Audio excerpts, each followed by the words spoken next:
संत मिलन को चालिए तज माया अभिमान, ज्यों ज्यों पग आगे धरे सौ सौ यज्ञ समान। नमस्कार दर्शकों, स्वागत करते हैं एक बार फिर से ऐसे न्यूज़ चैनल हिमाचल में। मैं निशा अपने कैमरामैन के साथ आज यहाँ पहुँची हूँ सतलोक आश्रम खमाणु में। जैसे कि हमें सूत्रों से ज्ञात हुआ है और सोशल मीडिया के माध्यम से हमें पता चला है कि संत रामपाल जी महाराज जो आए दिन चर्चा में छाए रहते हैं, उनका एक महत्वपूर्ण समागम एक बार फिर से यहाँ पे हो रहा है। उसी उपलक्ष्य में उसकी कवरेज के लिए हम यहाँ पे आज उपस्थित हुए हैं। तो और अधिक जानकारी के लिए हमारे साथ जुड़े रहिए। हम आज यहाँ पे पहुँचे हैं प्रदर्शनी में। जैसा कि आप यहाँ देख रहे हैं कि एक गेट लगा हुआ है, यहाँ पे एंट्रेंस लिखा हुआ है। हम आगे चल के देखेंगे कि किस प्रकार की तैयारियां यहाँ पे की गई हैं। आगे बढ़ने से पहले मुझे एक व्यक्ति हैं यहाँ पे दिखाई दे रहे हैं, उनसे बात करने की कोशिश करूँगी और जानने का प्रयत्न करूँगी कि वो यहाँ पे किस लिए खड़े हैं। नमस्कार जी। नमस्कार। क्या नाम है जी आपका? मनप्रीत दास जी। आप यहाँ पे क्या कर रहे हैं? मेरी सिक्योरिटी गार्ड में सेवा लगी हुई है। तो आप यहाँ पे कितने समय से सेवाएं दे रहे हैं? हाँ, हो गई जी। अभी फ़िलहाल भंडारे में तो 3 दिन है जी, और पहले भी सेवा लगी है जी। धन्यवाद जी। तो जैसे कि इनसे बात करने से पता चला कि किस तरह से यहाँ पे ये सेवाएं दे रहे हैं, सिक्योरिटी गार्ड की सेवा दे रहे हैं। देखिए अब हम आगे बढ़ रहे हैं। आप यहाँ देख सकते हैं कि यहाँ पे जो है वो भक्तों का हजूम लगा हुआ है।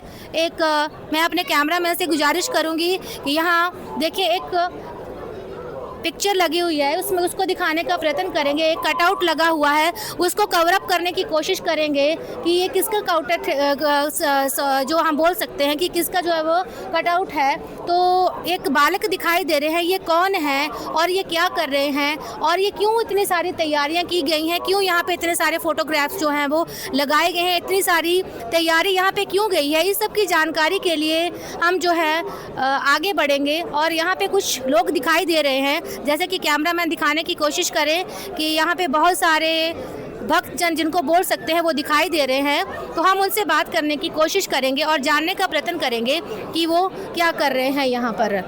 तो उससे पहले जो है वो थोड़ा सा मैं आपको बता दूँ कि यहाँ पे एक फ़ोटो लगी हुई, एक बहुत बड़ा एक होर्डिंग लगा हुआ है, जिसपे आप देख सकते हैं कि यहाँ पर कुछ जानकारी दी हुई है। ऋग्वेद मंडल नंबर 9 सूक्त 86 मंत्र 26 के बारे में बताया गया है कि यज्ञ करने वाले यजमानों के लिए सर्व सुखदाता परमात्मा विश्वानी सुखथानी सब रास्तों को कृणवन सुगम करता हुआ उनके विघ्नों को मर्दन करता है और उनको पवित्र करता हुआ अपने रूप को सरल करता हुआ वह कांतिमय परमात्मा जो है वह कबीर देव यानी कबीर परमेश्वर विद्युत के समान क्रीड़ा करता हुआ वर्णीय पुरुष को प्राप्त होता है। तो ये सब जानकारी क्या है और क्यों दी गई है, इसके बारे में हम आगे जानेंगे, लेकिन थोड़ा सा आपको विस्तार में बताते हैं हम कि किस तरह से ये तैयारियां की गई हैं। नीचे लिखा है परमात्मा अपनी प्यारी आत्माओं को अपने निजधाम सतलोक से आकर मिलते हैं। चलिए आगे बढ़ते हैं और देखने की कोशिश करते हैं कि यहाँ पे क्या चला हुआ है, किस तरह की तैयारियां यहाँ पे की गई हैं।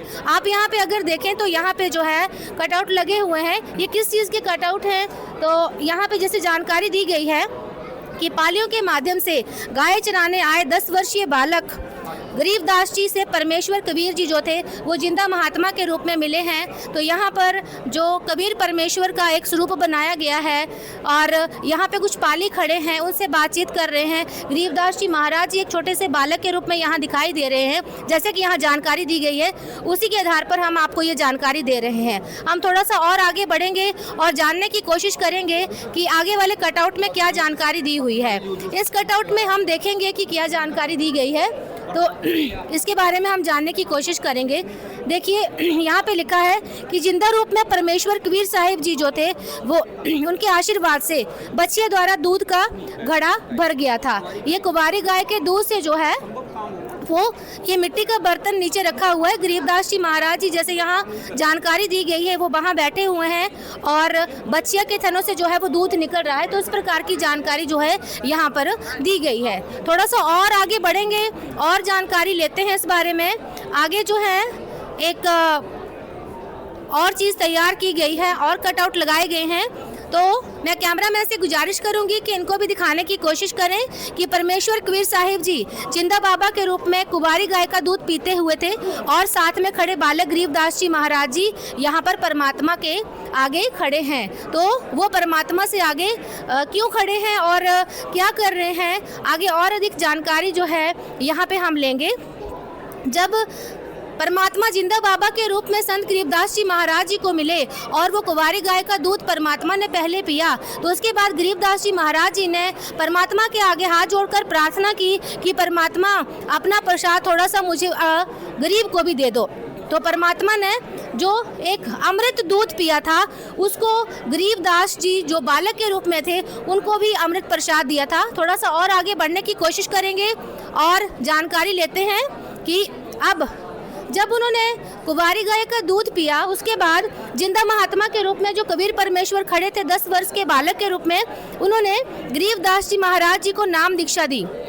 यहाँ पर उनको इनिशिएशन दिया, यानी यहाँ पे उनको बताया कि पूर्ण परमात्मा कौन है और उसको पाने का सही तरीका क्या है और किस तरह की नाम दीक्षा जो है उन्होंने दी। ये सारी जानकारी जो है यहाँ पे दी गई है। थोड़ा सा और आगे बढ़ते हैं।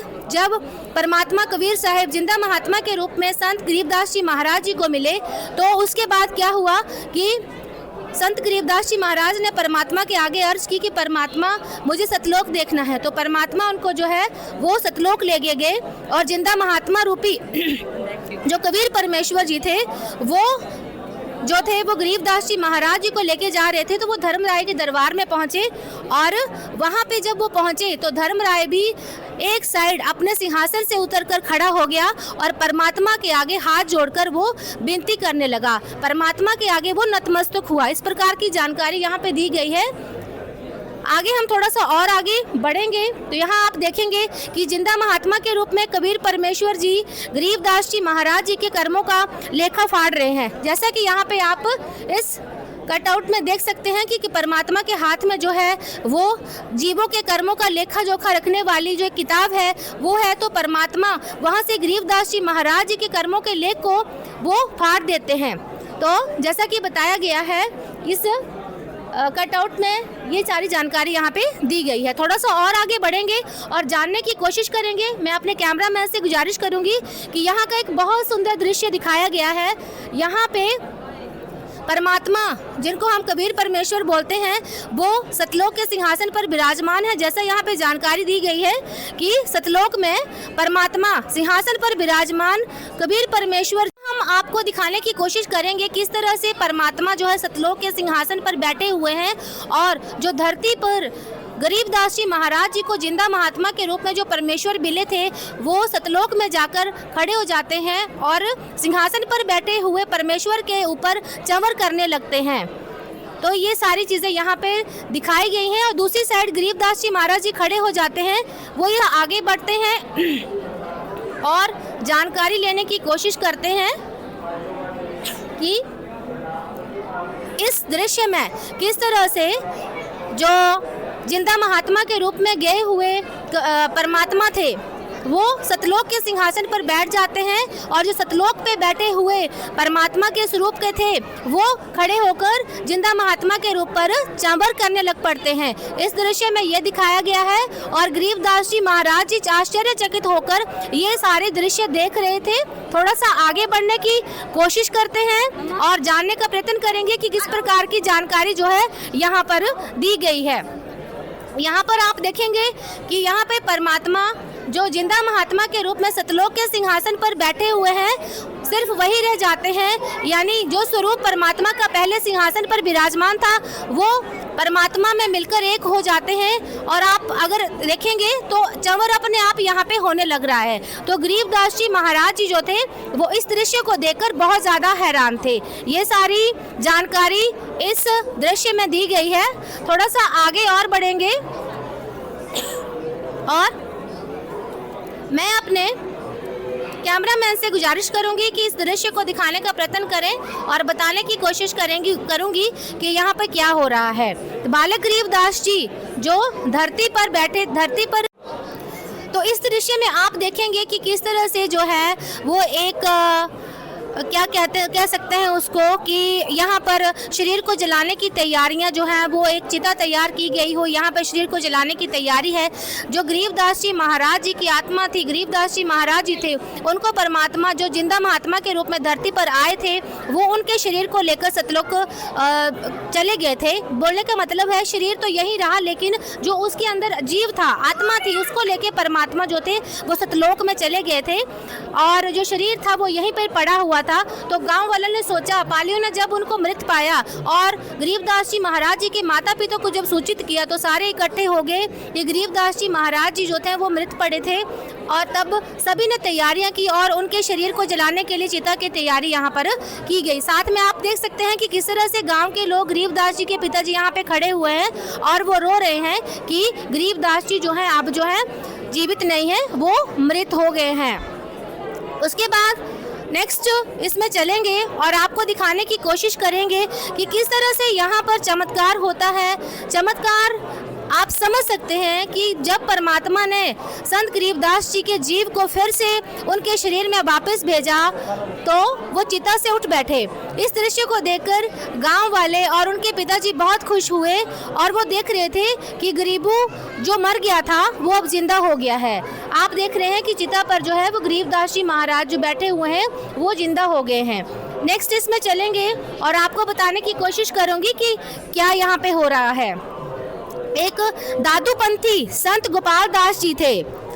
जब गरीबदास जी महाराज जी जिंदा हो गए थे तो उस समय क्या हुआ था कि वो मेंटली जो थे वो डिस्टर्ब उनको समाज के लोग मानते थे, क्योंकि गरीबदास जी महाराज जब वहाँ से आए थे तो वो कहते थे, अजब नगर में ले गया हमको सतगुरुआन, जिल के बिंब आगाध गति सूते चादर तान।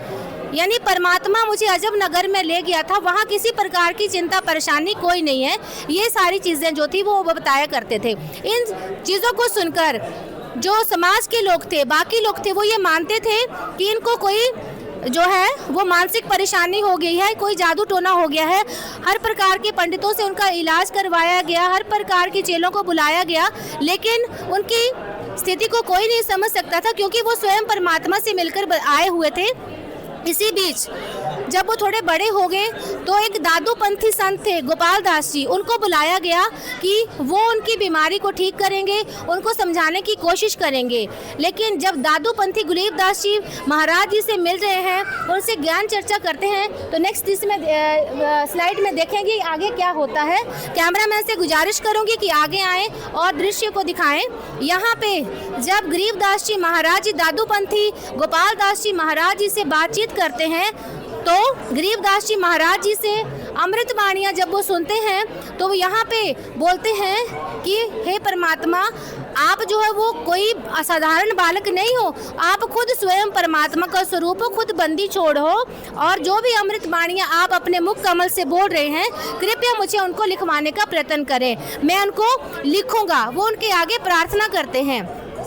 नेक्स्ट स्लाइड में आपको दिखाएंगे कि किस तरह से जो है यहाँ पर दादूपंथी संत गोपाल दास जी लिख रहे हैं और संत गरीबदास जी महाराज जी जांडी के पेड़ के नीचे बैठे हुए हैं और वो जो है वो संत जो परमात्मा जिंदा महात्मा के रूप में आए हुए थे उनकी वाणियाँ जो है वो गोपाल दास जी को लिखवा रहे हैं। तो गोपाल दास जी लिख रहे हैं और गरीबदास जी के मुख कमल से सुनकर जो वो सारी चीज़ों को यथार्थ रूप दे रहे हैं। नेक्स्ट स्लाइड में देखेंगे, मैंने आपको जैसे बताया कि दादूपंथी ग्रंथ साहिब जिसकी वाणी का पाठ प्रकाश आज चला हुआ है, और दूसरी तरफ संत गरीबदास जी महाराज जिनका बोध दिवस आज संत रामपाल जी महाराज जी के सानिध्य में जो है मनाया जा रहा है।